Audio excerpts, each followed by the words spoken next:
So ಅವರೇ time complete ಮಾಡಿಲ್ಲ. ಆಮೇಲೆ ದ ಪ್ರೊಸೆಸಿಂಗ್ ಅವರು ರಿಜಿಸ್ಟ್ರೇಷನ್ ಆಗಲಿ ಕೆಲವೊಂದೆಲ್ಲ ಹಿಡನ್ ಚಾರ್ಜಸ್ ಹೇಳಲಿಲ್ಲ. ಆಮೇಲೆ ಮತ್ತೆ ಖಾತಾ ಟ್ರಾನ್ಸ್ಫರ್ಗೆ ಅದಕ್ಕೆಲ್ಲನೂ ಏನೂ ಹೇಳಲಿಲ್ಲ ಆ್ಯಕ್ಚುಲಿ. ಬಟ್ ಅದೇ DX Max ನೋಡಿದಾಗ ಇನ್ ಫ್ರಂಟ್ ಅಡ್ವಾನ್ಸಾಗಿ ಎಲ್ಲ ಇಷ್ಟಿಷ್ಟು ಆಗುತ್ತೆ ಅಂತ ಹೇಳ್ಬಿಟ್ರು ಆ್ಯಕ್ಚುಲಿ. ಸೊ ಅಷ್ಟೇನೇ ಪ್ರಕಾರನೇ ನಾವು ಪೇ ಮಾಡಿದ್ವಿ, ನಾವೇನು ಎಕ್ಸ್ಟ್ರಾ ಏನು ಪೇ ಮಾಡಿಲ್ಲ ಯಾವತ್ತೂ. DX Maxಲ್ಲಿ ಒಳ್ಳೆ ಫೀಡ್ಬ್ಯಾಕ್ ಇದ್ದಿದ್ದರಿಂದ ಸೊ ಅದಕ್ಕೆ ನಾವು ಇದನ್ನು ಪ್ರಿಫರ್ ಮಾಡಿದ್ವಿ ಆ್ಯಕ್ಚುಲಿ.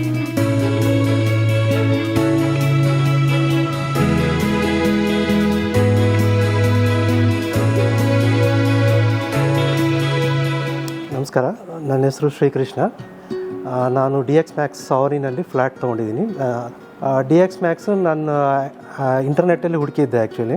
ಹುಡುಕಿದಾಗ ಕೆಲವೊಂದು ಒಳ್ಳೊಳ್ಳೆ ರಿವ್ಯೂಸ್ ಇತ್ತು. ಅದ್ರ ಪರವಾಗಿ ನಾನು DX Max ತೊಗೊಳ್ಳೋಕ್ಕೆ ನಿರ್ಧಾರ ಮಾಡಿದೆ ಆ್ಯಕ್ಚುಲಿ. ಕಾಲ್ ಮಾಡಿದ್ದೆ ಸೈಟ್ ರೆಪ್ರೆಸೆಂಟೇಟಿವ್ಗೆ. ಸೈಟ್ ರೆಪ್ರೆಸೆಂಟೇಟಿವ್ ಇಮಿಡಿಯೇಟಾಗಿ ಬನ್ನಿ ಸರ್, ಫ್ಲ್ಯಾಟ್ಸ್ ಅವೈಲೇಬಲ್ ಇದೆ ಅಂತ ಹೇಳಿದರು. ಸೊ ಹೋದಾಗ ಅವಾಗ ಇನ್ನೂ ಅಂಡರ್ ಕನ್ಸ್ಟ್ರಕ್ಷನ್ಲಿತ್ತು. ಸೊ ಅಂಡರ್ ಕನ್ಸ್ಟ್ರಕ್ಷನ್ ಇರಬೇಕಾದ್ರೆ ಅವ್ರು ಹೇಳಿದ್ರು, ಸರ್ ಈ ಪ್ರಾಜೆಕ್ಟ್ ಕಂಪ್ಲೀಟ್ ಆಗೋಕ್ಕೆ 9 ತಿಂಗಳಾಗುತ್ತೆ ಅಂತ ಹೇಳಿದರು. ಸೊ ಕಂಪ್ಲೀಟ್ ಆಗಿದೆ ಆ್ಯಕ್ಚುಲಿ. ನಾನು ಮತ್ತೆ ನಮ್ಮ ಫ್ಯಾಮಿಲಿ ಕರ್ಕೊಂಬಂದು ತೋರಿಸಿ ಮತ್ತು ನಾನು ಅವತ್ತೇ ಬುಕ್ ಮಾಡಿದ್ದೆ ಪ್ರಾಜೆಕ್ಟ್ನ. ನಾನಿರೋದು ಅಂಜನಾಪುರ ಲೊಕೇಶನಲ್ಲಿ. ಅಲ್ಲಿ ಕೆಲವೊಂದು DX Max projects already completed ಇದೆ, ಬಟ್ ಅಲ್ಲಿ ಅವೈಲೇಬಿಲಿಟಿ ಇಲ್ಲ. ಸೊ ದ ಫಿನಿಶ್ ಆ್ಯಂಡ್ ಅದೆಲ್ಲ ನೋಡಿದ್ರೆ ಪ್ರಾಡಕ್ಟು ಚೆನ್ನಾಗಿತ್ತು actually. Construction wise, so quality wise ಎಲ್ಲ ತುಂಬ ಚೆನ್ನಾಗಿತ್ತು. ಆ್ಯಂಡ್ ಲೊಕಾಲಿಟಿ ವೈಸ್ ಆಲ್ಸೋ ಅವರು ಕಟ್ಟೋ ಪ್ರಾಜೆಕ್ಟ್ಸ್ ಎಲ್ಲನೂ ಸ್ವಲ್ಪ ಚೆನ್ನಾಗಿರೋ ಡೆವಲಪ್ಡ್ ಪ್ಲೇಸಲ್ಲೇ ಕಟ್ತಾ ಇದ್ದಾರೆ. ಸೊ ಅದ್ರ ಪರವಾಗಿ ನಾನು ಪ್ರಿಫರ್ ಮಾಡಿದ್ದು ಅದಕ್ಕೇ DX Max ತೊಗೋಬೇಕು ಅಂತ ಹೇಳ್ಬಿಟ್ಟು.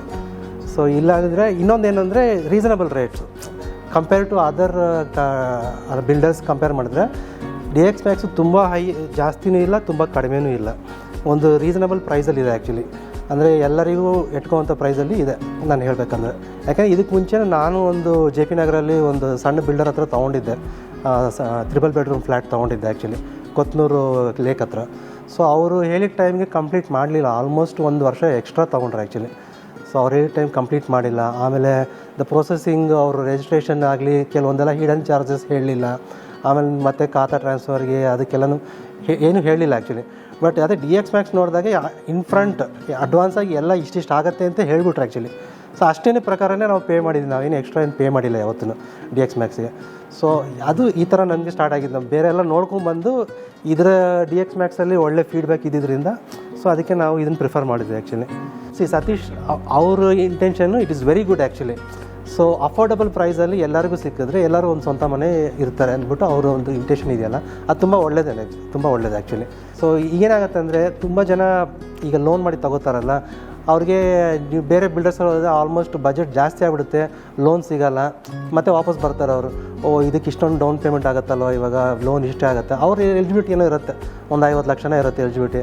ಸೊ ಅಂಥದಕ್ಕೆ ಹೋಗೋದಂದರೆ ಅದು ಇಟ್ ಇಸ್ ನಾಟ್ ವರ್ತ್. ತುಂಬಾ ಅಂದರೆ ಮೋಸ ಮಾಡೋರು ಜಾಸ್ತಿ ಇದ್ದಾರೆ ಆ್ಯಕ್ಚುಲಿ. ಮೋಸ ಅಂತಲೇ ಅವ್ರು ಏನು ಮಾಡ್ತಾರೆ, 2 ವರ್ಷ ಆಗ್ಬೋದು, 3 ವರ್ಷ ಆಗ್ಬೋದು.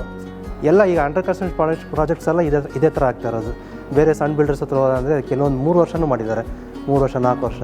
ಬಟ್ ಆ ರೀತಿ ನೋಡಿದ್ರೆ ಸತೀಶ್ ಅವರು ಒಂದು ಜನಕ್ಕೆ ಒಂದು ನಂಬಿಕೆ ತಂದುಕೊಟ್ಟಿದ್ದಾರೆ ಆ್ಯಕ್ಚುಲಿ. ಧೈರ್ಯವಾಗಿ ಹೋಗ್ಬೋದು, ಓಕೆ ನಮ್ಮ ಹತ್ರ ಇರೋ ದುಡ್ಡನ್ನ ಇನ್ವೆಸ್ಟ್ ಮಾಡಿ ಅಪಾರ್ಟ್ಮೆಂಟ್ ತೊಗೋಬೋದು, ಧೈರ್ಯವಾಗಿ ತೊಗೋಬೋದು ಅಂತ ಒಂದು ಧೈರ್ಯ ತಂದುಕೊಟ್ಟಿದ್ದಾರೆ ಆ್ಯಕ್ಚುಲಿ. ಆ ಧೈರ್ಯ ಇಟ್ಕೊಂಡೆ ತುಂಬ ಜನ ಬರ್ತಾ ಇದ್ದಾರೆ ಆ್ಯಕ್ಚುಲಿ ಬುಕ್ ಮಾಡೋಕ್ಕೆ ಅಲ್ವಾ. ಆಮೇಲೆ ಇನ್ನೊಂದು ಥರ ನನ್ನಂಥವ್ರು ಫೀಡ್ಬ್ಯಾಕ್ ಕೊಡ್ತಾರೆ ಆ್ಯಕ್ಚುಲಿ. ಪರವಾಗಿಲ್ಲ, ಆನ್ ಟೈಮ್ ಮಾಡ್ತಾರಪ್ಪ, ಏನೋ ಒಂದು 2-3 ತಿಂಗಳು ಹಿಂದೆ ಮುಂದೆ ಆಗೋದಷ್ಟೇ, ಬಟ್ ಅವ್ರು ಹೇಳಿದ ಟೈಮಲ್ಲಿ ಆಗ್ತಾಯಿದೆ.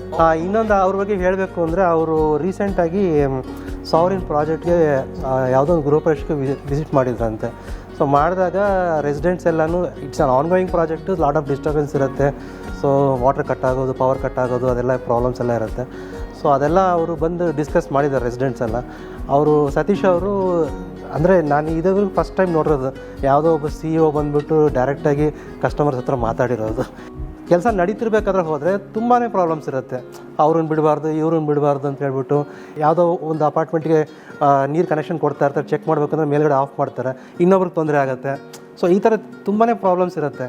ಅದೆಲ್ಲ ಅವ್ರು ಹೇಳ್ತಾಯಿದ್ರು ಅವತ್ತು actually. So I really appreciate that doctor Satish ಅವರು ಅಲ್ಲಿ ಪರ್ಸ್ನಲಿ ನಿಂತ್ಕೊಂಡು ಎಲ್ಲ ಕೇಳಿಸ್ಕೊಂಡು, ಮತ್ತು ಅವ್ರು ಏನು ಮಾಡಿದ್ದಾರೆ, ಅವ್ರ ಟೀಮ್ನ ಅಲ್ಲಿಗೆ ಕಳಿಸಿದ್ದಾರೆ. ನೆಕ್ಸ್ಟ್ ವೀಕು ಅವ್ರ ಟೀಮನ್ನ ಕಳಿಸಿದ್ದಾರೆ.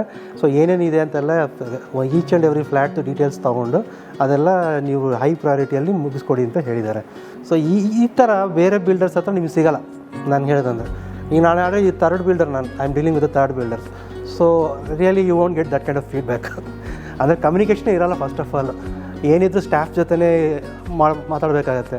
ಸೊ ನನ್ನ ಪರವಾಗಿ DX Max ಸತೀಶ್ ಅವರಿಗೆ ನನ್ನ ಪರವಾಗಿ ಆಲ್ ದ ಬೆಸ್ಟ್ ಹೇಳ್ತೀನಿ. ಯಾಕಂದರೆ ಅವ್ರು ಮಾಡ್ತಿರೋ ಕಾರ್ಯ ತುಂಬ ಚೆನ್ನಾಗಿದೆ. ಸೊ ನನ್ನ ಕಡೆಯಿಂದ ಯಾವಾಗಲೂ ಅವರಿಗೆ ಸ್ಫೂರ್ತಿ ಕೊಡೋಂತಾಗಲಿ ಏನಾದರೂ ಬೇಕಂದರೆ ನಮ್ಮ ಕಡೆಯಿಂದ ಯಾವಾಗಲೂ ಸಿಗುತ್ತೆ, ಆ ಸಪೋರ್ಟ್ ಯಾವಾಗಲೂ ಸಿಗುತ್ತೆ. ಆಮೇಲೆ DX Max ಟೀಮ್ಗೆ ತುಂಬ ಚೆನ್ನಾಗಿ ಕೆಲಸ ಮಾಡ್ತಾ ಇದ್ದಾರೆ. All the best DX Max, keep doing good work, really appreciate your hard work. So definitely this company will become A multi-millionaire company one fine day.